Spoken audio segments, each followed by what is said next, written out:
آمن الرسول بما أنزل إليه من ربه والمؤمنون كل آمن بالله وملائكته وكتبه ورسله لا نفرق بين أحد من رسله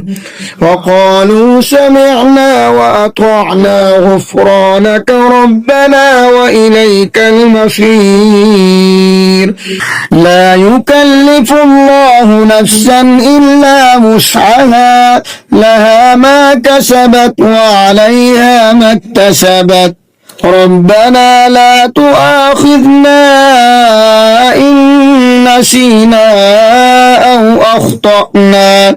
ربنا ولا تحمل علينا إصرا كما حملته على الذين من قبلنا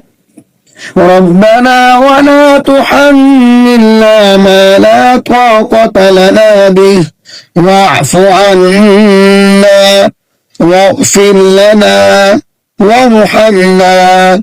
أنت مولانا فانصرنا على القوم الكافرين.